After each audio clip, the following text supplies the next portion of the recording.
ನಮಸ್ಕಾರ ರೀ ಎಲ್ಲರಿಗೂ. Welcome back to my new vlog. ಎಲ್ಲರೂ ಹೆಂಗಿದ್ದೀರಿ? ಸೊ ಇವತ್ತು ಸ್ವಲ್ಪ ಜಲ್ದಿ ವ್ಲಾಗ್ ಶುರು ಮಾಡಕತ್ತೀನಿ ಗಡ್ಬಿಡಿ ಒಳಗೆ. ಯಾಕಂದ್ರೆ ಇವತ್ತು ಪನ್ನೊಂದು ಸ್ಕೂಲ್ ಇತ್ತು, ಹಿಂಗಾಗಿ ಬೆಳಗ್ಗೆ ಇವತ್ತು ಸ್ವಲ್ಪ ಲೇಟ್ ಆಗಿತ್ತಲ್ಲ ನಮಗೆಲ್ಲ ಕೆಲಸ ಮಾಡೋಕ್ಕೆ. ಹಿಂಗಾಗಿ ಆ ಗಡ್ಬಿಡಿ ಒಳಗೆ ಲಾಗ್ ಶುರು ಮಾಡಕತ್ತೀನಿ. ಬರ್ರಿ ಇವತ್ತಿನ ಲಾಗ್ ಹೆಂಗಾಗ್ತೈತಿ ಅಂತ ನಿಮ್ಮ ಜೊತೆ ಶೇರ್ ಮಾಡ್ತೀನಿ. ಸೊ ಇಲ್ಲಿ ಫಡ್ ಮಾಡತ್ತೀವಿ, ಹಂಗೆ ಕೊಬ್ಬರಿ ಚಟ್ನಿ ಮಾಡತ್ತೀವಿ. ನಾನು ಮಮ್ಮಿ ಇಬ್ಬರು ಮಂದಿ ಕೂಡ್ಸಿನೂ ಮಾಡಿದ್ರು ಸ್ವಲ್ಪ ಗಡ್ಬಿಡಿ ಒಳಗೆ ಮುಂಜಾನೆ ಭಾಳಷ್ಟು ಕೆಲಸ ಇರ್ತಾವಲ್ಲ, ಹಿಂಗಾಗಿ ಕೆಲಸ ಮುಗಿಯಂಗ ಇಲ್ಲ. ಆ್ಯಂಡ್ ಭಾಳಷ್ಟು ಗಡ್ಬಿಡಿ ಇರ್ತೈತಿ ಎಲ್ಲರ ಮನ್ಯಾಗ. ಆಬ್ವಿಯಸ್ಲಿ ಹಿಂಗೆ ಆಗ್ತೈತಿ ಅಂತ ಅನ್ಕೋತೀನಿ. ಸೊ ಬೆಳಗ್ಗೆ ನಾವೇನೋ ಅನ್ಕೊಂಡಿರ್ತೀವಿ, ಏನೋ ಆಗ್ತಿರ್ತೈತಿ. ಯಾಕಂದ್ರೆ ನಾವು ಜಲ್ದಿ ಹೇಳೋನು, ಅದು ಮಾಡೋನು ಇದು ಮಾಡೋನು ಅಂತ ಎಲ್ಲ ಪ್ಲ್ಯಾನ್ ಹಾಕಿರ್ತೀವಿ. ಬಟ್ ಹೇಳೋದು ಸ್ವಲ್ಪ ಲೇಟ್ ಆದ್ರೂ ಹಿಂಗೆಲ್ಲ ಆಗ್ಬಿಡ್ತೈತಿ. ಸೊ ಇಲ್ಲಿ ನಾನು ಮಮ್ಮಿ ಇಬ್ಬರು ಜನನು ಫಡ್ ಮಾಡತ್ತೀವಿ. ಮಮ್ಮಿ ಹಾಕಿ ಕೊಡತ್ತಾರು ಆ್ಯಂಡ್ ಎಲ್ಲರೂ ನಾಷ್ಟ ಮಾಡತ್ತಾರು. ಪನ್ನೊಂದ ಸ್ಕೂಲ್ ಐತಿ, ಇನ್ನಾಕಿನ ಟಿಫಿನ್ ಚಪಾತಿನೂ ಮಾಡಬೇಕು, ಟಿಫಿನ್ ಕಟ್ಟಬೇಕು. ಹಿಂಗಾಗಿ ಮಾಡತ್ತೀವಿ ಕೆಲಸ. ಸೊ ಇಲ್ಲಿ ಇವತ್ತಿನ ಬ್ರೇಕ್ಫಾಸ್ಟ್ ನಾವು ರವಾ ಫಡ್ಡು ಮಾಡೇವಿ ಆ್ಯಂಡ್ ಕೊಬ್ಬರಿ ಚಟ್ನಿ ಮಾಡೇವಿ. ಸೊ ನಿಮ್ಮ ಮನ್ಯಾಗ ಹೆಂಗೆ ಮಾಡ್ತೀರಿ ನಾಷ್ಟಕ್ಕೆ ಅಂಥೇಳಿ ಕಾಮೆಂಟ್ ಮಾಡಿರಿ. ಸೊ ನಾವಿಲ್ಲಿ ರವಾ ಫಡ್ಡು ಹಾಕತ್ತೀನಿ. ಹೆಂಗಾಗ್ತಿತ್ತಲ್ಲ ಒಂದು ಸ್ವಲ್ಪ ಏನರ ಹೆಲ್ದಿ ಮಾಡೋಣ ಅಂತ ಅನ್ಕೊಂಡಿರ್ತೀನಿ. ಬಟ್ ಸಡನ್ಲಿ ಏನರ ಪ್ಲ್ಯಾನ್ ಮಾಡ್ತೀವಿ ಅಥವಾ ಹಿಂದಿನ ದಿನ ಪ್ಲ್ಯಾನ್ ಹಾಕಿರ್ತೀವಿ, ಹಿಂಗಾಗಿ ನಾಷ್ಟಕ್ಕೆ ಗಡ್ಬಿಡಿ ಆಗಿಬಿಡ್ತೈತಿ. ಸೊ ಹೆಲ್ದಿ ಮಾಡೋಕೆ ಆದಷ್ಟು ನಾನು ಟ್ರೈ ಮಾಡತ್ತೀನಿ. ಬಟ್ ನನ್ನ ಕಡೆನೂ ಈಗ ಆಗ್ಬೋದು, ಎಷ್ಟಾಗ್ತೈತಿ ಅಷ್ಟು ಮಾಡ್ತೀನಿ. ಸೊ ಎಲ್ಲರಿಗೂ ನಾಷ್ಟ ಹಾಕಿ ಕೊಟ್ಟಿದ್ದಾಯಿತು. ಈಗ ನಾನು ನಾಷ್ಟ ಮಾಡತ್ತೀನಿ. ಸೊ ಬರ್ರಿ ನನ್ನ ಜೊತೆ ನಾಷ್ಟ ಮಾಡಕ್ಕೆ ನೀವೆಲ್ಲರೂ. ಸೊ ನಾಷ್ಟ ಮುಗಿಸಿ ಇನ್ನೇನಂದ್ರೆ ನಮ್ಮ ಪನ್ನೊಂದ ಸ್ಕೂಲ್ ಟಿಫಿನ್ ಕಟ್ಟಬೇಕು. ಇವತ್ತು ಸ್ವಲ್ಪ ರುಟೀನ್ ಚೇಂಜ್ ಆಗೈತೆ. ಅಂದ್ರೆ ಈಗ ಸ್ಕೂಲ್ ಸ್ಟಾರ್ಟ್ ಆಗಿಂದ ರುಟೀನ್ ಚೇಂಜ್ ಆಗೈತಿ. ಆ್ಯಂಡ್ ಈಗ ಇಷ್ಟು ದಿನ ಸುಟ್ಟಿತ್ತಲ್ಲ 2 ತಿಂಗಳ, ಯಾವಾಗಾದರೂ ನಾವು ಅಡುಗೆ ಮಾಡ್ತಿದ್ದು ನಮ್ಗೆ ಹೆಂಗೆ ಟೈಮ್ ಸಿಕ್ಕದಂಗೆ. ಬಟ್ ಈಗ ಜಲ್ದಿ ಮಾಡಬೇಕು, ಹಿಂಗಾಗಿ ಲೇಟ್ ಆಗ್ತೈತಿ. ಸೊ ನಾನು ಮೊನ್ನೆನ ವ್ಲಾಗ್ ಒಳಗೆ ಏನು ಗೂಳಂಬ ಮಾಡೀನಲ್ಲ ಅದನ್ನು ಈಗ ಆಕಿನ ಟಿಫಿನ್ ಕಟ್ಟಾತೀನಿ. ಸೊ ಗೂಳಂಬ ಸ್ವಲ್ಪ ಸ್ವೀಟ್ ಇರ್ತೈತಿ, ಹಿಂಗಾಗಿ ಆಕೆಗೆ ಸ್ವೀಟ್ನೂ ಲೈಕ್ ಆಗ್ತೈತಿ, ಖಾರನೂ ಲೈಕ್ ಆಗ್ತೈತಿ. ಒಂದು ಚಿಕ್ಕ ಡಬ್ಬಿ ಒಳಗೆ ಗುಳಂಬ ಹಾಕೇನಿ, ಇನ್ನೊಂದ್ರೊಳಗೆ ಸಾಂಬಾರು ಹಾಕಾಕತ್ತೀನಿ. ಸೊ ಸಾರು ಹಾಕಾಕತ್ತೀನಿ ಆ್ಯಂಡ್ ಒಂದು ಚಪಾತಿ ಹಾಕ್ತೀವಿ. ಇಲ್ಲಾಂದ್ರೆ ಡೈಲಿ ಸ್ವಲ್ಪ ಚೇಂಜ್ ಇರ್ತೈತಿ. ಅಂದ್ರೆ ಮೊಸರು ಹಾಕ್ತೀವಿ, ಒಂದೊಂದು ಸಲ ಏನರ ಫ್ರೂಟ್ಸು ಹಾಕ್ತೀವಿ, ಕಾಯಿಪಲ್ಲೆ ಹಾಕ್ತೀವಿ. ಬಟ್ ಆಕೇನು ತಿನ್ನಂಗಿಲ್ಲ. ಆಕೆ ತಿನ್ನೋದು ಒಂದು ಚಪಾತಿ ಮಾತ್ರ, ಹೆಚ್ಚೇನು ತಿನ್ನಂಗಿಲ್ಲ. ಸೊ ಹಿಂಗಾಗಿ ಜಾಸ್ತಿ ಏನು ನಾವು ಹಾಕಕ್ಕೆ ಹೋಗಂಗಿಲ್ಲ, ಬಿಕಾಸ್ ಎಲ್ಲ ಹಂಗೆ ತಂದುಬಿಡ್ತಾಳು. ಸೊ ಈ ಟೈಪ ನಮ್ಮ ಪನ್ನೊಂದ ಡೈಲಿ ಸ್ಕೂಲ್ ಟಿಫಿನ್ ರೆಡಿ ಆಗ್ತೈತಿ ಗಡ್ಬಿಡಿ ಒಳಗೆ. ಸೊ ಆಕಿನ ಕಳಿಸಿನ ನಾನು ಮಮ್ಮಿ ಹಾಲ ಮತ್ತು ಕಿಚನ್ ಕ್ಲೀನ್ ಮಾಡ್ಕೋತೀವಿ. ಬಟ್ ಇಷ್ಟು ದಿನ ನಮಗೊಂದು ಬೇರೆ ರೂಟೀನ್ ಸೆಟ್ ಆಗಿತ್ತಂದ್ರೆ ಫ್ರೀ ಆಗಿದ್ದಾಗ ನಾವು ಆರಾಮ ಮಾಡ್ಕೋತಿದ್ದು. ಆ್ಯಂಡ್ ನಂಗಂತೂ ಈಗ ಆಗವತ್ತು ಪ್ರೆಗ್ನೆನ್ಸಿ ಒಳಗೆ, ಹಿಂಗಾಗಿ ನಂಗೆ ಎಷ್ಟಾಗ್ತೈತೆ ಅಷ್ಟು ಟ್ರೈ ಮಾಡತ್ತೀನಿ ಮಾಡೋಕೆ. ಈಗ ಆಕಿನ ರೆಡಿ ಮಾಡಬೇಕು ಆ್ಯಂಡ್ ಇದೆಲ್ಲ ಹಾಲ್ ಕ್ಲೀನ್ ಮಾಡಬೇಕು ಅಂಥೇಳಿ ನಾನು ಹಂಗೆ ಆಕಿನ ಟಿಫಿನ್ ಕಟ್ಟಿ ಹಂಗೆ ಸ್ವಲ್ಪ ಕ್ಲೀನಿಂಗ್ ಮಾಡ್ಕೋಕತ್ತೀನಿ ಹಾಲ್ ಒಳಗಿಂದ. ಸೊ 2 ತಿಂಗಳ ರಜೆ ಒಳಗೆ ನಾವು ಆರಾಮಿದ್ದು, ಅಕ್ಕಿ ಆರಾಮಿದ್ರು. ಬಟ್ ಈಗೆಲ್ಲ ರುಟೀನ್ ಚೇಂಜ್ ಆಗಕತ್ತನ ಸ್ವಲ್ಪ ಗಡಿಬಿಡಿ ತ್ರಾಸ ಆಗೋದು ಹಿಂಗೆಲ್ಲ ಮುಂಜಾನೆ ಆಗ್ತಿರ್ತೈತಿ. ಆ್ಯಂಡ್ ಈಗ ನಾವು ಇದನ್ನು ಅಭ್ಯಾಸ ಮಾಡ್ಕೋಬೇಕು. ಆ್ಯಂಡ್ ಇನ್ನು ಸ್ವಲ್ಪ ದಿನ ಆದಮೇಲೆ ನಮ್ಮ ಮನ್ಯಾಗ ಬೇರೆ ರೂಟೀನ್ ಚಾಲು ಆಗ್ತೈತಿ, ಬಿಕಾಸ್ ನಂದು ಡೆಲಿವರಿ ಆಗ್ತೈತಿ. ಹಿಂಗಾಗಿ ಅವಾಗ ಒಂದು ಸ್ವಲ್ಪ ಜಾಸ್ತಿನೇ ಟೆನ್ಷನ್ ಆಗಿಬಿಡ್ತೈತಿ.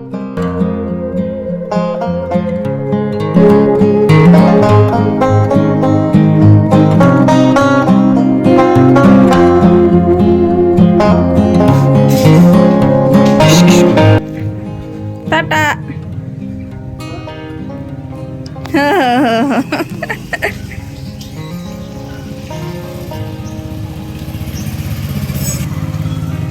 ಬತ್ ನೋಡಿ ಚೆರಿ ಬಿ ಗಪ್ಕೊಂಡು ಬರ್ತಿದ್, ಗಪ್ಕೊಂಡ ಬೆನ್ ಹತ್ತಿದ್ ಗಪ್ಕೊಂಡ್ಲ.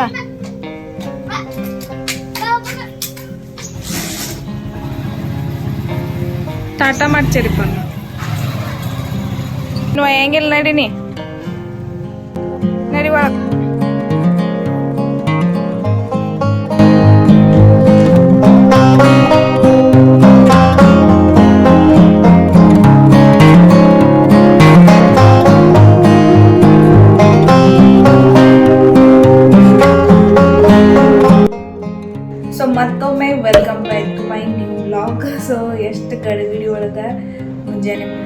ಬ್ಯುಸಿ ಒಳಗೆ ಇವತ್ತಿನ ವ್ಲಾಗ್ ಸ್ಟಾರ್ಟ್ ಮಾಡೀನಿ. ಸೊ ಪನ್ನುಗೆ ಸ್ವಲ್ಪ ಇವತ್ತು ಲೇಟ್ ಆಗಿತ್ತು, ನಾವೆಲ್ಲರೂ ಜಲ್ದಿ ಏಳಲಾಗಿತ್ತು, ಹಿಂಗಾಗಿ ಎಷ್ಟು ಮೆಸ್ ಆಗಿತ್ತು ನೀವು ನೋಡಿದ್ರಿ. ಅದ್ರೊಳಗೆ ನಾವು ನಾಷ್ಟಾಕ್ಕೆ ಪ್ರಿಪ್ರೇಷನ್ ಮಾಡಬೇಕು, ಚಟ್ನಿ ಮಾಡಬೇಕು, ಪಡ್ಡು ಮಾಡಬೇಕು, ಆ್ಯಂಡ್ ಆಕಿಗೆ ಸ್ಕೂಲಿಗೆ ಚಪಾತಿನೂ ಮಾಡಿದ್ದು, ಟಿಫಿನ್ ಕಟ್ಟೋದು, ಆಕಿನ ರೆಡಿ ಮಾಡೋದು, ಹಿಂಗಾಗಿ ಸೊ ಈಗ 10 ಗಂಟೆ ಆಗೈತಿ. ಈಗ ಪನ್ನು ಹೋದ್ಮೇಲೆ ನಮ್ಮದು ಎಲ್ಲ ಇಲ್ಲೇದ ಮುಗೀತು ಕೆಲಸ. ಆ್ಯಂಡ್ ಪನ್ನೂ ಸ್ಕೂಲಿಗೆ ಹಚ್ಕೊಡ್ಸೀನಿ, ರೆಡಿಯಾಗಿ ಹೋದಳು. ಸೊ ಸ್ಕೂಲ್ ಇದ್ಮೇಲೆ ಏನಾಗ್ತೈತಿ, ಹಿಂಗೆ ಡೈಲಿ ನಮ್ಮ ಮನ್ಯಾಗ ಗಡಿಬಿಡಿ ಇರತೈತಿ. ಜಲ್ದಿ ಇದ್ರೆ ಹಿಂಗೇನು ಸ್ವಲ್ಪ ಮೆಸ್ ಆಗಂಗಿಲ್ಲ. ಸೊ ಬರ್ರಿ ಈಗ ಮತ್ತೆ ಲಾಗ್ ಕಂಟಿನ್ಯೂ ಮಾಡೋಣ ಅಂತ. ಈಗ ಸ್ವಲ್ಪ ಕೆಲಸ ಮುಗಿದವು, ಇನ್ನೂ ಇದ್ದಾವೆ. ಸೊ ಅದನ್ನು ಇವತ್ತಿನ ಡೇ ಒಳಗೆ ಏನೆಲ್ಲ ಆಗ್ತೈತಿ ಅಂತ ನಿಮ್ಮ ಜೊತೆ ಶೇರ್ ಮಾಡ್ತೀನಿ. ಸೊ ಈಗೇನಂದ್ರೆ ನಾನಿಲ್ಲಿ ಚಪಾತಿ ಮಮ್ಮಿ ಮಾಡಿದರು, ಆ್ಯಂಡ್ ನಾನು ಕಾಜು ಕರಿ ಮಾಡಾಕಿದ್ದೀನಿ, ಕಾಜು ಮಸಾಲ ಕರಿ. ಸೊ ಅದನ್ನು ಹೆಂಗೆ ಮಾಡೋದು ಅಂತ ನಿಮ್ಮ ಜೊತೆ ರೆಸಿಪಿ ಶೇರ್ ಮಾಡ್ತೀನಿ. ಸೊ ನಾನು ಹೆಂಗೆ ಮಾಡ್ತೀನಿ ಕಾಜು ಕರಿ ಅಂತ ನಿಮ್ಗೆ ತಿಳಿಸ್ಕೊಡ್ತೀನಿ ಬರ್ರಿ.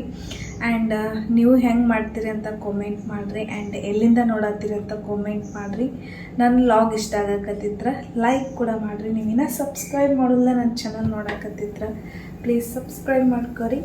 ಸೊ ಇಲ್ಲೆಲ್ಲ ಇಂಗ್ರೀಡಿಯೆಂಟ್ಸ್ ಅಂದ್ರೆ ಅದಕ್ಕೇನೆಲ್ಲ ಬೇಕಲ್ಲ ಅದನ್ನೆಲ್ಲ ಚಾಪ್ ಮಾಡಿ ಇಟ್ಕೊಂಡಿನಿ. ಸೊ ಏನೆಲ್ಲ ಬೇಕು ಹೆಂಗೆ ಮಾಡೋದು ಅಂತ ತೋರಿಸ್ತೀನಿ ಬರ್ರಿ. ಇದು ನಾನಿಲ್ಲಿ 4 ಮೀಡಿಯಮ್ ಸೈಜ್ ಉಳ್ಳಿಗಡ್ಡಿ ತೊಗೊಂಡಿದ್ನಿ, 2 ಕಟ್ ಮಾಡ್ಕೊಂಡೇನಿ. ಹಿಂಗೆ 2 ಕಟ್ ಮಾಡಿ ಇಲ್ಲಿ ಇಟ್ಕೊಂಡೇನಿ, 2 ಕಟ್ ಮಾಡಿ ಇಲ್ಲಿ ಇಟ್ಕೊಂಡೇನಿ.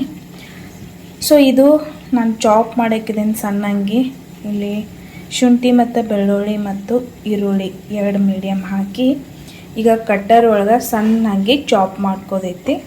ಇಲ್ಲಿ ಕಾಜು ತೊಗೊಂಡೇನಿ. ಸೊ ಕಾಜು ಇನ್ನೊಂದು ಸ್ವಲ್ಪ ತೊಗೋಬೇಕು, ನಾನು ನಿಮ್ಗೆ ಆಮೇಲೆ ತಿಳಿಸ್ಕೊಡ್ತೀನಿ. ಈಗ ಕಾಜು ಮತ್ತು ಉಳ್ಳಿಗಡ್ಡಿ 2 ಮೀಡಿಯಮ್ ಸೈಜ್ ಏನು ಮಾಡಬೇಕಂದ್ರೆ, ಇದು ಬಿಸಿ ನೀರು ಕಾಯಕ್ಕಿಟ್ಟಿನಿ ನೋಡ್ರಿ, ಇದ್ರೊಳಗೆ ಬಾಯ್ಲ್ ಮಾಡ್ಕೋಬೇಕು. ಹಂಗೆ ಇಲ್ಲಿ 2 ಮೀಡಿಯಮ್ ಟೊಮ್ಯಾಟೊ ಕಟ್ ಮಾಡಿ ಚಾಪರ್ ಒಳಗೆ ಕಟ್ ಮಾಡಿ ಇಟ್ಕೊಂಡೇನಿ. ಮೊದಲ ನೀರು ಇಟ್ಕೋಬೇಕು, ಅದ್ರೊಳಗೆ ನೋಡ್ರಿ 2 ಮೀಡಿಯಮ್ ಸೈಜ್ ಉಳ್ಳಿಗಡ್ಡಿ ಹಾಕಾಕ್ತೀನಿ. ಸೊ ಇದನ್ನು ಒಂದು 10 ನಿಮಿಷ ಬಾಯ್ಲ್ ಮಾಡ್ಕೋಬೇಕು. ಸ್ವಲ್ಪ ಕಾಜುನು ಹಾಕೋಬೇಕು ನೋಡ್ರಿ.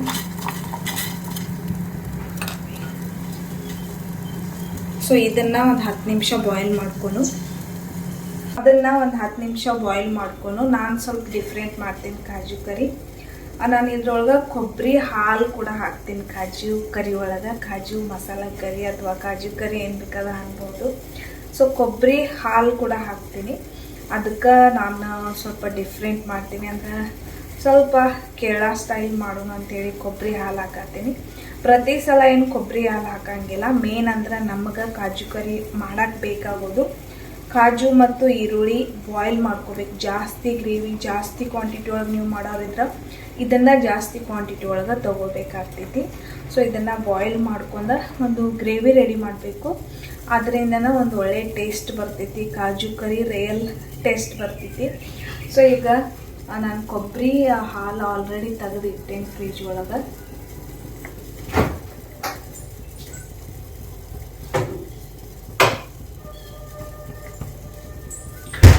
ಸೊ 2 ದಿನ ಆಯ್ತು ಕೊಬ್ಬರಿ ಹಾಲು ತೆಗೆದಿಟ್ಟೀನಿ. ಸೊ ಫ್ರಿಜ್ ಒಳಗೆ ತೆಗೆದಿಟ್ರೆ ಏನೂ ಆಗಂಗಿಲ್ಲ, ಇದು ಕೆಡಂಗಿಲ್ಲ, ಏನೂ ಮೆಸ್ಸಿಲ್ಲ, ಏನಾಗಂಗಿಲ್ಲ. ಹಿಂಗೆ ತೆಗೆದಿಟ್ರೆ ನೀರು ತೆಳಗೆ ಬರ್ತೈತಿ. ಆ್ಯಂಡ್ ನೀವು ನೋಡ್ಕೋಬೋದು ಇಲ್ಲಿ ಕೊಬ್ಬರಿ ಪೇಸ್ಟ್ ಹಾಲ್ದು ಅಷ್ಟೇ ಮೇಲೆ ಬರ್ತೈತಿ. ಕೊಬ್ಬರಿ ಹಾಲು ಅಷ್ಟೇ ತೊಗೋಬೇಕು, ಅದ್ರದ್ದು ಪೇಸ್ಟ್ ತೊಗೋಬಾರ್ದು. ಸೊ ಹಾಲು ಮತ್ತು ಇದೆಲ್ಲ ಇಂಗ್ರೀಡಿಯೆಂಟ್ಸ್ ಈಗ ಒಂದು ಗ್ರೇವಿ ರೆಡಿ ಮಾಡ್ಕೋತೈತಿ ಇದೆಲ್ಲ ಹಾಕಿ. ಸೊ ಅದನ್ನು ಹೆಂಗೆ ಮಾಡೋದಂತ ಬರೀ ಪಟ ತೋರಿಸ್ತೀನಿ. ಅಲ್ಲಿ ಏನು ಮಾಡ್ಬೇಕಂದ್ರೆ ಒಂದು ಕಡಾಯಿ ಇಟ್ಕೊಂಡು ಸ್ವಲ್ಪ ಎಣ್ಣೆ ಹಾಕಿ ಇದ್ರೊಳಗೆ ನಾವೇನು ಕಾಜು ಕರಿಗೆ ಕಾಜು ತೊಗೊಳೋರ್ದೇವಲ್ಲ, ಇನ್ನು ನಾನು ತೊಗೊಳಕಿದ್ದೀನಿ, ಇಷ್ಟ ಸಾಕಾಗಂಗಿಲ್ಲ. ಸೊ ಇದನ್ನು ಲೋ ಫ್ಲೇಮಲ್ಲಿ ನಾವು ಗೋಲ್ಡನ್ ಬ್ರೌನ್ ಆಗೋ ಮಟ್ಟ ಫ್ರೈ ಮಾಡ್ಕೋಬೇಕು.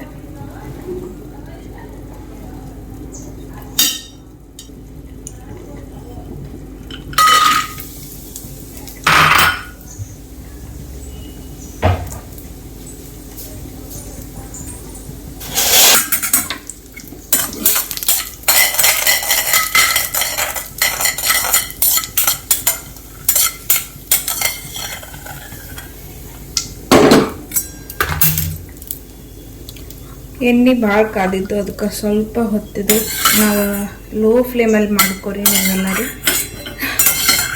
ಸೊ ಗಡಬಡಿ ಒಳಗೆ ಹಿಂಗೆ ಆಗ್ತೈತಿ ಒಂದೊಂದು ಸತಿ. ಸೊ ಹಿಂಗೆ ಫ್ರೈ ಮಾಡ್ಕೊಂಡೇನಿ ಕಾಜುನ. ಇದೇ ಪ್ಯಾನ್ ಒಳಗೆ ನಾವು ಕಾಜು ಮಸಾಲ ಗ್ರೇವಿ ರೆಡಿ ಮಾಡೋರ್ದೀವು. ಸೊ ಹಿಂಗಾಗಿ ಇದೇ ಪ್ಯಾನ್ ಒಳಗೆ ಮತ್ತೆ ಎಣ್ಣೆ ಹಾಕೋಬೇಕು. ಎಣ್ಣೆ ಕೈ ಮಟ್ಟ ನಾವಿದು ಗ್ರೇವಿ ರೆಡಿ ಮಾಡ್ಕೋಬೇಕು. ಗ್ರೇವಿ ಎಲ್ಲ ಇದನ್ನೆಲ್ಲ ಸಣ್ಣಂಗಿ ಚಾಪ್ ಮಾಡ್ಕೋಬೇಕು. ಲೈಕ್ ಶುಂಠಿ, ಬೆಳ್ಳುಳ್ಳಿ ಮತ್ತು 2 ಮೀಡಿಯಮ್ ಸೈಜ್ ಈರುಳ್ಳಿ.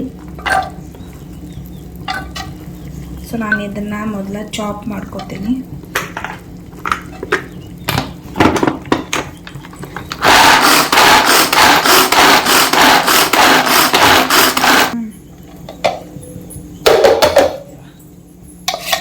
ನೋಡಿದ್ರಿ, ನಾನು ಇದನ್ನ 3 ಸಣ್ಣಂಗಿ ಅಗ್ದಿ ಸಣ್ಣಂಗಿ ಚಾಪ್ ಮಾಡ್ಕೋಬೇಕು. ಆ್ಯಂಡ್ ಟೊಮ್ಯಾಟೊ ಕೂಡ ಅದ್ರ ಜೊತೆಗೇನೆ ನಮ್ದಿದು ಬಾಯ್ಲ್ ಆಗೈತಿ ನೋಡ್ರಿ. ಈರುಳ್ಳಿ ಮತ್ತು ಕಾಜು ಬಾಯ್ಲ್ ಆಗೈತಿ. ಇದನ್ನು ನಾನೀಗ ಫೈನ್ ಒಂದು ಪೇಸ್ಟ್ ಗ್ರೇವಿ ರೆಡಿ ಮಾಡ್ಕೋತಿದ್ದೀನಿ. ಸೊ ಈ ಟೈಪ್ ಗ್ರೇವಿ ರೆಡಿ ಮಾಡ್ಕೋಬೇಕು. ಸೊ ಈ ಟೈಪ್ ಒಂದು ಕ್ರೀಮಿ ವೈಟ್ ಪೇಸ್ಟ್ ರೆಡಿ ಆಗ್ತೈತಿ. ನೀವು ಇದನ್ನ ಈ ಟೈಪ್ ರೆಡಿ ಮಾಡ್ಕೊ. ಇಲ್ಲಿ ಏನಂದ್ರೆ ಅದ ಕಡಾಯಿ ಒಳಗೆ ನಾನು ಇನ್ನೊಂದು ಸ್ವಲ್ಪ ಎಣ್ಣೆ ಹಾಕಿ ಕಾಯಕ್ಕೆ ಇಟ್ಕೊಂಡೀನಿ. ಎಣ್ಣೆ ಕಾದಾದ್ಮೇಲೆ ಇಲ್ಲಿ ಸ್ವಲ್ಪ ಜೀರಿಗೆ ಹಾಕತ್ತೀನಿ. ಆ್ಯಂಡ್ ನಾವು ಸಣ್ಣಾಗಿ ಚಾಪ್ ಮಾಡಿರುವಂಥ ಈರುಳ್ಳಿ, ಬೆಳ್ಳುಳ್ಳಿ ಮತ್ತು ಶುಂಠಿ ಆಗಲೇ ತೋರಿಸಿಲ್ಲ, ಅದನ್ನು ಈ ಟೈಪ್ ಸಣ್ಣಂಗೆ ಚಾಪ್ ಮಾಡಿ ಹಾಕತ್ತೀನಿ. ಆ್ಯಂಡ್ ಇದನ್ನು ಸ್ವಲ್ಪ ಗೋಲ್ಡನ್ ಬ್ರೌನ್ ಆಗೋ ಮಟ್ಟ ನಾವು ಎಣ್ಣೆ ಒಳಗೆ ಫ್ರೈ ಮಾಡ್ಕೋಬೇಕು. ಸೊ ಕೆಲವೊಬ್ಬರ ಬೇರೆ ಬೇರೆ ಸ್ಟೈಲ್ ಒಳಗೆ ಮಾಡ್ತಿರ್ತಾರೆ ಕಾಜು ಕರಿ. ನಾನು ಹಿಂಗೆ ಮಾಡ್ತೀನಿ, ಇನ್ನೊಂದು ಥರನೂ ಮಾಡ್ತೀನಿ. ಅದನ್ನು ಇನ್ನೊಮ್ಮೆ ಲಾಗ್ ಒಳಗೆ ನಿಮ್ಮ ಜೊತೆ ಶೇರ್ ಮಾಡ್ತೀನಿ. ಸ್ವಲ್ಪ ಫ್ರೈ ಆದಮೇಲೆ ನಾನಿಲ್ಲಿ 1-2 ಹಸಿ ಮೆಣಸಿನ್ಕಾಯಿ ಸಣ್ಣಂಗಿ ಚಾಪ್ ಮಾಡಿ ಹಾಕತ್ತೀನಿ. ಇದು ಆಪ್ಷನಲ್, ನಿಮ್ಗೆ ಟೇಸ್ಟ್ ಚಲೋ ಬೇಕಾದ್ರೆ ನೀವು ಹಾಕ್ಕೋಬೋದು. ಅದಾದಮೇಲೆ 2 ಟೇಬಲ್ ಸ್ಪೂನ್ ಧನಿಯಾ ಪೌಡರ್ ಹಾಕತ್ತೀನಿ. 1 tablespoon red chilli powder ಹಾಕೊಂಡು ಸ್ವಲ್ಪ ಹೊತ್ತು ಫ್ರೈ ಮಾಡಿ ನಾವು ಚಾಪ್ ಮಾಡಿರುವಂಥ 2 ಮೀಡಿಯಮ್ ಸೈಜ್ ಟೊಮ್ಯಾಟೊ ಹಾಕತ್ತೀನಿ. ಆ್ಯಂಡ್ ಟೊಮ್ಯಾಟೊ ಬೇಗ ಸಾಫ್ಟ್ ಆಗಲಿ ಅಂತ ಉಪ್ಪನ್ನು ಸ್ವಲ್ಪ ಹಾಕಿ ಅದನ್ನು ಮಿಕ್ಸ್ ಮಾಡ್ಕೊಕತ್ತೀನಿ. ಈಗ ಇದ್ರೊಳಗೆ ಸ್ವಲ್ಪ ನೀರು ಹಾಕಿ ಬಾಯ್ಲ್ ಮಾಡೋಕೆ ಇಡಬೇಕು. ಯಾಕಂದ್ರೆ ಟೊಮ್ಯಾಟೊ ಅದೆಲ್ಲ ಮಸಾಲೆ ಚೆನ್ನಾಗಿ ಕುದೀತೈತಿ, ಟೊಮ್ಯಾಟೊ ಸಾಫ್ಟ್ ಆಗ್ತಾವೆ. ಸೊ ಸ್ವಲ್ಪ ಹೊತ್ತು ನೀರು ಹಾಕಿ ಇದನ್ನು ಮುಚ್ಚಿ ಒಂದು 5 ನಿಮಿಷ ಅಥವಾ 2 ನಿಮಿಷ ಬಾಯ್ಲ್ ಮಾಡ್ಕೋಬೇಕು. ಅದಾದ್ಮೇಲೆ ನಾನಿಲ್ಲಿ ಕೊಬ್ಬರಿ ಹಾಲು ಹಾಕಿ ಮಾಡತ್ತೀನಿ. ಕೊಬ್ಬರಿ ಹಾಲು ತೋರಿಸಿನಿ ನಿಮ್ಗೆ. ಸೊ ಅದನ್ನು ನೋಡ್ರಿ, 1 ಬೌಲ್ ನಾನಿಲ್ಲಿ ಕೊಬ್ಬರಿ ಹಾಲು ತಗೊಳಕತ್ತೀನಿ. ಆ್ಯಂಡ್ ನಾವು ಆಗಲೇ ಏನು ಪೇಸ್ಟ್ ಮಾಡಿ ಇಟ್ಕೊಂಡಿದ್ವಲ್ಲ ಈರುಳ್ಳಿ ಮತ್ತು ಕಾಜು, ಆ ಒಂದು ಪೇಸ್ಟ್, ಆ ಒಂದು ಗ್ರೇವಿನ ತಗೊಳಕತ್ತೀನಿ. ಸೊ ಈ 2ರಲ್ಲಿ ನೀವು ಒಂದನ್ನು ಹಾಕೊಂಡ್ರು ಭಾಳ ಚಲೋ ಟೇಸ್ಟ್ ಆಗ್ತೈತಿ ಕಾಜು ಕರಿ. ಸೊ ಸ್ವಲ್ಪ ಹೊತ್ತು ಅದು ಕುದ್ದ ಮೇಲೆ ನಾನಿಲ್ಲಿ ಕಾಜು ಮತ್ತು ಈರುಳ್ಳಿ ಬಾಯ್ಲ್ ಮಾಡ್ಕೊಂಡು ಏನು ಪೇಸ್ಟ್ ರೆಡಿ ಮಾಡ್ಕೊಂಡಿದ್ದಿಲ್ಲ ಅದನ್ನು ಹಾಕಿ ಸ್ವಲ್ಪ ಹೊತ್ತು ಫ್ರೈ ಮಾಡತ್ತೀನಿ. ಇದು ಕಲರ್ ಚೇಂಜ್ ಆದ್ರೆ ನೀವೇನು ವರಿ ಮಾಡಕ್ಕೆ ಹೋಗ್ಬೇಡ್ರಿ. ರೆಡ್ ಕಲರ್ನ ಬರಬೇಕು ಅಂತ ಹಾಗೇನಿಲ್ಲ, ಟೇಸ್ಟ್ ಆಗಬೇಕು ಇಂಪಾರ್ಟೆಂಟ್. ಅದಾದಮೇಲೆ ನಾನಿಲ್ಲಿ ಸ್ವಲ್ಪ ಕೊಬ್ಬರಿ ಹಾಲನ್ನು ಹಾಕಿ ಮಿಕ್ಸ್ ಮಾಡ್ಕೊಕತ್ತೀನಿ. ಕಲರ್ಗೇನ ನಾವು ರೆಸ್ಟೋರೆಂಟ್ ಸ್ಟೈಲಲ್ಲಿ ಮೇಲಿಂದ ಒಗ್ಗರಣೆ ಹಾಕಿದ್ರೆ ಆಯಿತು. ಸೊ ಈ ಟೈಪ್ ಹಾಕೊಂಡು ನಾನಿಲ್ಲಿ ಮುಚ್ಚಾತೀನಿ. ಒಂದು 5 ನಿಮಿಷ ಮೇಲೆ ಆಯಿಲ್ ಬಂದೈತಿ, ನೀವು ನೋಡ್ಕೋಬೋದು. ಅದಕ್ಕೆ ಇನ್ನೊಂದು ಸ್ವಲ್ಪ ನೀರು ಹಾಕಿ ಇನ್ನೊಂದು ಸ್ವಲ್ಪ ಬಾಯ್ಲ್ ಮಾಡ್ಕೊತೀನಿ. ಆ್ಯಂಡ್ ರೆಸ್ಟೋರೆಂಟ್ ಸ್ಟೈಲಲ್ಲಿ ನಾವು ಮೇಲಿಂದ ಒಗ್ಗರಣೆ ಹಾಕೋಣ ಅಂತ 1 ಟೇಬಲ್ ಸ್ಪೂನ್ ಗರಂ ಮಸಾಲ, ಸ್ವಲ್ಪ ಖಾರದ ಪುಡಿ ಹಾಕತ್ತೀನಿ. ಆಗಲೇ ನಾನು ಸ್ವಲ್ಪ ಖಾರದ ಪುಡಿ ಹಾಕೀನಿ, ಹಿಂಗಾಗಿ ಇನ್ನೊಂದು ಸ್ವಲ್ಪ ಹಾಕತ್ತೀನಿ. ರುಚಿಗೆ ತಕ್ಕಷ್ಟು ಉಪ್ಪು ಹಾಕಿ ಇನ್ನೊಂದು ಸ್ವಲ್ಪ ಬಾಯ್ಲ್ ಮಾಡ್ಕೊತೀನಿ. ಇಲ್ಲಿ ಮೇಲೆ ನಾನು ಒಗ್ಗರಣೆ ಹಾಕಬೇಕಲ್ಲ, ಹೀಗಾಗಿ ಸ್ವಲ್ಪ ಎಣ್ಣೆ ತೊಗೊಂಡೇನಿ ಆ್ಯಂಡ್ ಖಾರದ ಪುಡಿ, ಸಿಂಪ್ಲಿ ರೆಡ್ ಚಿಲ್ಲಿ ಪೌಡರ್ ತೊಗೊಂಡು ಮೇಲೆ ಈ ಟೈಪ್ ಅವ್ರ ಥರ ಒಗ್ಗರಣೆ ಹಾಕೊಂಡ ಮೇಲೆ ಕ್ರಿಸ್ಪಿ ಆಗಿರುವಂಥ ಫ್ರೈ ಮಾಡಿರುವಂಥ ಕಾಜು ಹಾಕಿದ್ರೆ ಆಯಿತು. So restaurant style, hotel style ಕಾಜು ಕುರ್ಮಾ ಅಥವಾ ಕಾಜು ಕರಿ, ಕಾಜು ಮಸಾಲ ಕರಿ ರೆಡಿ ಆಗೈತಿ. ಖಂಡಿತ ಎಲ್ಲರೂ ಟ್ರೈ ಮಾಡಿರಿ ಹೆಂಗಾಗೈತೆ ಅಂಥೇಳಿ.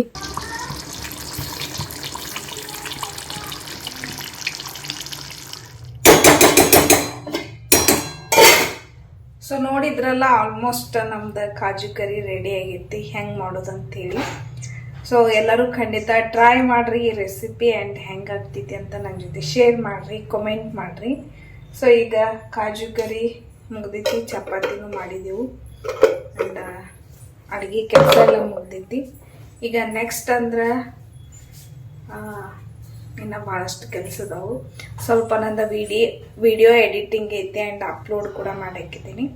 ಸೊ ಅದೆಲ್ಲ ಕೆಲಸ ಮುಗಿಸಿ ನಿಮ್ಗೆ ಲಾಗ್ ಕಂಟಿನ್ಯೂ ಮಾಡ್ತೀನಿ. ಸೊ ಈಗ ನೆಕ್ಸ್ಟ್ ನಾನು ಡೈರೆಕ್ಟ್ಲಿ ಸಾಯಂಕಾಲ ಲಾಗ್ ಕಂಟಿನ್ಯೂ ಮಾಡತ್ತೀನಿ. ಸಾಯಂಕಾಲ 7 ಗಂಟೆ ಆದಂಗೆ ನಮ್ಮ ಪನ್ನು ದೇವ್ರ ಮುಂದೆ ದೀಪ ಹಚ್ಚಕ್ಕೆ ಶುರು ಮಾಡ್ತಾಳೆ. ಬಿಕಾಸ್ ಈ ಒಂದು ಅಭ್ಯಾಸ ನಾನು ಆಕೆಗೆ ಕಲಿಸ್ಬಿಟ್ಟೇನಿ. ದೇವ್ರ ಮುಂದೆ ದೀಪ ಹಚ್ಚೋದು ಆ್ಯಂಡ್ ಭಜನ್ ಮಾಡೋದು. ಒಂದು 5 ರಿಂದ 6 ಹಾಡು ಆಕೆಗೆ ಸಣ್ಣಾಗಿರ್ತಾ ಕಲಿಸಿನಲ್ಲ ಅವ ಇನ್ನು ಆಕೆ ಅಂತಾಳು. ಕನ್ನಡ ಸಾಂಗ್ ಆಗಿರ್ಬೋದು ಅಥವಾ ದೇವ್ರದ್ದು ವಕ್ರತುಂಡ ಆಗಿರ್ಬೋದು, ಗುರು ಬ್ರಹ್ಮ, ಈ ಟೈಪ ಒಂದು 5-6 ಸಾಂಗ್ಸ್ ಅಂತಾಳು. ದೇವ್ರ ಮುಂದೆ ದೀಪ ಹಚ್ತಾಳು. ಅಷ್ಟೇ ಕಿರಿಕಿರಿನೂ ಮಾಡ್ತಾಳು. ಆದ್ರೆ ಈ ಟೈಪ್ ನಮ್ದು ಸಾಯಂಕಾಲ ಡೈಲಿ ರುಟೀನ್ ಇರ್ತೈತಿ ಇದು. ಫಸ್ಟ್ ಆಫ್ ಆಲ್ ಆಕೆ ಆಡಕ್ಕೆ ಹೋಗಿ ಬಂದ ಕೈಕಾಲು ಮುಖ ತೊಳ್ಕೊಂಡ ಫಸ್ಟ್ ಕೆಲಸ ಮಾಡೋದಂದ್ರೆ ಈ ಬತ್ತಿ ಪಟ್ಟ ಹೊಡ್ಕೊಂಡ ದೇವ್ರ ಮುಂದೆ ದೀಪ ಹಚ್ಚೋದು ಆ್ಯಂಡ್ ಭಜನ್ ಮಾಡೋದು. ಅದಾದ್ಮೇಲೆ ಆಕೆಂದು ಹೋಮ್ವರ್ಕು ಅಥವಾ ಏನರ ಟಿ ವಿ ನೋಡೋದು, ಗದ್ಲ ಹಾಕೋದು ಇದೆಲ್ಲ ಮಾಡ್ತಿರ್ತಾಳು. ಸೊ ಭಾಳ ಮಾತಾಡ್ತಾಳೆ ನಮ್ಮ ಪನ್ನು. ಹಿಂಗಾಗಿ ನಂಗಂತೂ ಸಾಕಾಗಿಬಿಡ್ತೈತಿ ಆಕಿನ ಮಾತು ಕೇಳು ಮಠ. ಅಂದ್ರೆ ಯಾವಾಗ ನೋಡಿದ್ರು ಬಾಯಿ ಚಾಲೂನೇ ಇರ್ತೈತಿ ಆಕಿಂದ. ನಾನು ಮಮ್ಮಿ ಬೈತಿರ್ತೇವೆ, ಎಷ್ಟು ಮಾತಾಡ್ತಾಳೆ. ಸ್ಕೂಲ್ ಒಳಗೂ ಆಕಿಂದ ಒಂದ ಕಂಪ್ಲೇಂಟ್ ಅವ್ರ ಮಿಸ್ಗಳು ಹೇಳೋದಂದ್ರೆ ಆಕೆ ಭಾಳಷ್ಟು ಮಾತಾಡ್ತಾಳೆ ಅಂಥೇಳಿ. ಸೊ ಈಗ ನಾನು ಪನ್ನು ಸಾಯಂಕಾಲ ದೇವ್ರ ಮುಂದೆ ದೀಪ ಹಚ್ಚಿ ಸ್ವಲ್ಪ ಭಜನ್ ಮಾಡಿ ಈ ಟೈಪ ಡೈಲಿ ನಮ್ದು ರುಟೀನ್ ಇರ್ತೈತಿ. ಅದನ್ನು ನನ್ನ ರುಟೀನ್ ನಾನು ನಿಮ್ಮ ಜೊತೆ ಶೇರ್ ಮಾಡ್ಕೊಳ್ಕತ್ತೀನಿ.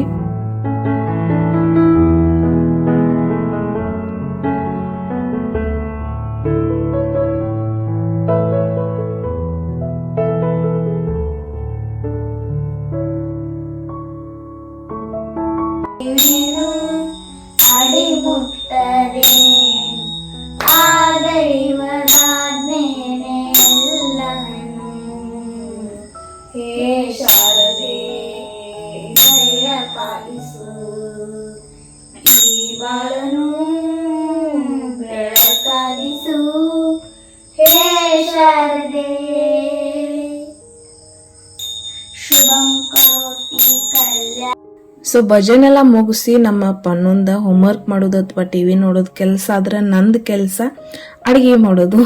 ಸೊ ಇದ ಸ್ಟಾರ್ಟ್ ಆಗಿಬಿಡ್ತೈತಿ. ಸಾಯಂಕಾಲ 7 ಗಂಟೆಗೆ ನಾನು ಭಜನ್ ಪನ್ನನ್ ಕೂಡ ದೀಪ ಎಲ್ಲ ಹಚ್ಚಿ ಸ್ವಲ್ಪ ಕೂತು ಭಜನ್ ಮಾಡಿ ನಾನು ಅಡುಗೆ ಮಾಡೋಕ್ಕೆ ಶುರು ಮಾಡ್ತೀನಿ. ಬಿಕಾಸ್ ಲೇಟ್ ಆದ್ರೆ ಹಂಗೆ ಲೇಟ್ ಹಾಕ್ಕೊಂತ ಹೋಗ್ತೈತಿ. ಆ್ಯಂಡ್ ನಮ್ಮ ಮನ್ಯಾಗ ಸ್ವಲ್ಪ ಜಲ್ದಿ ಊಟ ಮಾಡ್ತಾರೆ ಎಲ್ಲರೂ. ಮುಂಚೆ ಆದರೂ ಬೇಸಿಗೆ ಸ್ಟಾರ್ಟ್ ಆಗಿತ್ತಲ್ಲ ಅದಕ್ಕಿಂತ ಮುಂಚೆ. ಸೊ 6 ಗಂಟೆಗಂದ್ರೆ ಮಾಡಿಬಿಡ್ತೀನಿ. ಬಟ್ ಈಗ ಸ್ವಲ್ಪ ಪ್ರೆಗ್ನೆನ್ಸಿ ಒಳಗೆ ನಂಗೆ ಆ ಕಡೆ ಈ ಕಡೆ ಸ್ವಲ್ಪ ಲೇಟ್ ಆಗಿಬಿಡ್ತೈತಿ. ಹಿಂಗಾಗಿ ನಾನು 7 ಗಂಟೆಗೆ ದೇವ್ರ ಮುಂದೆ ದೀಪ ಹಚ್ಕೋತನ ಭಜನ್ ಮಾಡ್ಕೋತನ ಒಮ್ಮೊಮ್ಮೆ ಶುರು ಮಾಡ್ತಿರ್ತೀವಿ. ಸೊ ಈ ಟೈಪ ನಂದು ಇರ್ತೈತಿ ರುಟೀನ. ನೈಟ್ ರುಟೀನ್ ಇದೆ ಆ್ಯಂಡ್ ಇವತ್ತು ಅಡುಗೆ ಇರಲಿಲ್ಲ. ಅಂದ್ರೆ ನಮ್ಮ ಮನ್ಯಾಗ ಪ್ರತಿ ಸೋಮವಾರ ಏನಿರ್ತೈತಿ, ಮಮ್ಮಿಂದ ಪಪ್ಪನ ಸೋಮವಾರ ಇದ್ದಾಗ ಅವರ ಮಧ್ಯಾಹ್ನ ಸೋಮವಾರ ಬಿಟ್ಟಿರ್ತಾರೆ, ಅಂದ್ರೆ ಊಟ ಮಾಡಿರ್ತಾರೆ. ಹಿಂಗಾಗಿ ನಾವು ಸಾಯಂಕಾಲ ಏನೋ ಜಾಸ್ತಿ ಅಡುಗೆ ಮಾಡೋಂಗಿಲ್ಲ. ಮುಂಜಾನೆನ ಚಪಾತಿ ಎಲ್ಲ ಸ್ವಲ್ಪ ಜಾಸ್ತಿ ಮಾಡಿರ್ತೇವೆ. ಹಿಂಗಾಗಿ ಸಾಯಂಕಾಲ ಏನರ ಸ್ನ್ಯಾಕ್ಸ್ ಅಥವಾ ಏನರ ನಾಷ್ಟಕ್ಕೆ ಮಾಡೋದು ಈ ಟೈಪ ಮಾಡ್ತಿರ್ತೀವಿ. ಲೈಕ್ ಇಡ್ಲಿ, ರವಾ ವಡ್ಡು ಆಗಿರ್ಬೋದು, ರವಾ ಇಡ್ಲಿ ಆಗಿರ್ಬೋದು, ಅಥವಾ ಅವಲಕ್ಕಿ, ಉಪ್ಪಿಟ್ಟು, ಈ 4ರೊಳಗಿಂದ ಯಾವುದಾದ್ರೂ ಒಂದನ್ನು ಮಾಡ್ತೀವಿ. ಸೊ ಇವತ್ತು ನಾನು ರವಾ ಉಪ್ಪಿಟ್ಟು ಮಾಡಾಕತ್ತಿದ್ನಿ. ಅದು ಸ್ವಲ್ಪ ಡಿಫ್ರೆಂಟ್ ಸ್ಟೈಲ್ ಒಳಗೆ. ಸೊ ನಾನೀಗ ಎಲ್ಲರಿಗೂ ನಾಷ್ಟಕ್ಕೆ ರೆಡಿ ಮಾಡಕತ್ತೀನಿ. ಸೊ ನಾಷ್ಟಕ್ಕಂದ್ರೆ ಎಲ್ಲರಿಗೂ ಸ್ವಲ್ಪ ನಾಷ್ಟಕ್ಕೆ ಆ್ಯಂಡ್ ಮುಂಜಾನೆದ್ದು ನಾವೆಲ್ಲರೂ ತಿಂತೀವಿ. ಪಪ್ಪ ಮಮ್ಮಿ ಅಷ್ಟೇ ನಾಷ್ಟ ಮಾಡ್ತಾರೆ. ಸೊ ನಾನಿಲ್ಲಿ ಉಪ್ಪಿಟ್ಟು ಮಾಡಾಕತ್ತೀನಿ. ಉಪ್ಪಿಟ್ಟಕ್ಕೆ ನಾನಿಲ್ಲಿ ಸಿಂಪ್ಲಿ ಕಡಲೆಬೇಳೆ, ಉದ್ದಿನಬೇಳೆ, ಈರುಳ್ಳಿ, ಮೆಣಸಿನ್ಕಾಯಿ, ಕರಿಬೇವು ಹಾಕೊಂಡು ಒಂದು ಒಗ್ಗರಣೆ ರೆಡಿ ಮಾಡತ್ತೀನಿ. ಆ್ಯಂಡ್ ಇದ್ರೊಳಗೆ ನಾನು ರವೆ ಹಾಕಿ ಫ್ರೈ ಮಾಡ್ಕೊಂಡು ಮೇಲಿಂದ ಬಿಸಿ ನೀರು ಹಾಕಬೇಕು ಅಂತ ಈ ಟೈಪ್ ಮಾಡಿ. ಸೊ ಆಲ್ಮೋಸ್ಟ್ ಉಪ್ಪಿಟ್ಟು ರೆಡಿ ಆಗೈತಿ. ಆ್ಯಂಡ್ ನಾನು ಎಲ್ಲರಿಗೂ ಉಪ್ಪಿಟ್ಟು ಹಾಕ್ಕೊಡತ್ತಿದ್ದೀನಿ. ಆ್ಯಂಡ್ ಉಪ್ಪಿಟ್ಟು ಮಾಡೋದ್ನಾಗ ಏನಾಗ್ತೈತೆ ಅಂದ್ರೆ ಸ್ವಲ್ಪ ಜಾಸ್ತಿ ನೀರು ಹಾಕ್ಕೋಬೇಕು. ಯಾಕಂದ್ರೆ ಕಡಲೆಬೇಳೆ, ಉದ್ದಿನಬೇಳೆ ಹಾಕ್ಯವಲ್ಲ, ಅದು ಜಾಸ್ತಿ ನೀರು ಹಿಡ್ಕೊಂಡು ಉದುರುದ್ರ ಆಗ್ತೈತಿ, ಸಾಫ್ಟ್ ಆಗಂಗಿಲ್ಲ. ಹಿಂಗಾಗಿ ಈ ಥರ ಉಪ್ಪಿಟ್ಟು ರವೆ ಹಾಕ್ಕೊಂಡು ಯಾವಾಗ ಮಾಡ್ತಿರಲ್ಲ ಸ್ವಲ್ಪ ನೀರು ಜಾಸ್ತಿ ಹಾಕ್ಕೋಬೇಕು. ಸೊ ಈಗ ಉಪ್ಪಿಟ್ಟನ್ನ ನಾನು ಪ್ಲೇಟ್ ಒಳಗೆ ಸ್ವಲ್ಪ ಡಿಫ್ರೆಂಟಾಗಿ ಇಲ್ಲಿ ಡೆಕೋರೇಷನ್ ಮಾಡಕತ್ತೀನಿ, ಯಾಕಂದ್ರೆ ಸ್ವಲ್ಪ ಚೇಂಜ್ ಇರಲಿ ಅಂತೇಳಿ. ಆ್ಯಂಡ್ ಉಪ್ಪಿಟ್ಟಿದ್ರೆ ಸೇವ್ ಅಂತೂ ಕಂಪಲ್ಸರಿ ಬೇಕೇ ಬೇಕು. ಹಿಂಗಾಗಿ ಉಪ್ಪಿಟ್ಟು ಮೇಲೆ ಸೇವ್ ಹಾಕಿ ಈಗ ನಾನು ತಿನ್ನಕ್ಕಿದ್ನಿ ಆ್ಯಂಡ್ ಎಲ್ಲರಿಗೂ ಹಾಕಿ ಕೊಡೋಕ್ಕಿದ್ನಿ.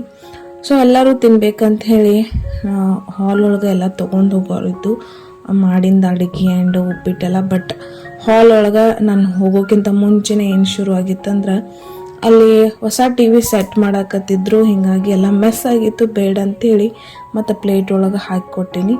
ಇಲ್ಲಿ ಎಲ್ಲರೂ ಕೂಡಿ ಟಿ ವಿ ಸೆಟ್ ಮಾಡತ್ತಾರು ಹೊಸದ. ಸೊ ಈ ಟಿ ವಿ ಏನು ನೋಡತ್ತಿರಲ್ಲ, ಹೊಸ ಸೆಟ್ ಮಾಡತ್ತೀವಿ, ಇದು ಸ್ಪಾನ್ಸರ್ ಆಗಿತ್ತು. ಆ್ಯಂಡ್ ಇದರ ಹೆಸರು ಬಂದು ತೋಸಿಬಾ ಅಂತೇಳಿ. ಆಲ್ಮೋಸ್ಟ್ ನಾವು ಪೂಜೆ ಎಲ್ಲ ಮುಗಿಸಿ ಇನ್ಸ್ಟಾಲ್ ಮಾಡಿ ಟಿ ವಿ ಸ್ಟಾರ್ಟ ಮಾಡಿದ್ವು. ಆಲ್ಮೋಸ್ಟ್ ಅವ್ರು ವಿಡಿಯೋ ಚಾಲೂ ಮಾಡೋಕೆ ಅಂದ್ರೆ ವಿಡಿಯೋ ಮಾಡೋಕೆ ಅವ್ರ ಚಾನಲ್ ಒಳಗೆ ಆಲ್ರೆಡಿ ಸ್ಟಾರ್ಟ್ ಮಾಡಿದ್ರು. ಬಟ್ ನಾವು ಇನ್ನೊಂದು ಸ್ವಲ್ಪ ಹಿಂಗೆ ಸ್ಟಾರ್ಟ್ ಮಾಡಿ ಇಲ್ಲಿ ಸೆಟ್ ಮಾಡಾಕತ್ತಿದ್ದು. ನಮ್ಮ ಪನ್ನುಗಂತೂ ಫುಲ್ ಎಕ್ಸೈಟ್ಮೆಂಟ್ ಸ್ಟಾರ್ಟ್ ಆಗಿತ್ತು. ಸೊ ಇಡೀ ದಿನ ನಮ್ಮದು ಹಿಂಗೆ ನಡೀತು. ಸೊ ಇವತ್ತಿನ ಲಾಗ್ ನಂದು ಇಷ್ಟ ಆಗಿದ್ರೆ ಪ್ಲೀಸ್ ಲೈಕ್ ಮಾಡಿರಿ, ಶೇರ್ ಮಾಡಿರಿ, ಕಮೆಂಟ್ ಮಾಡಿರಿ.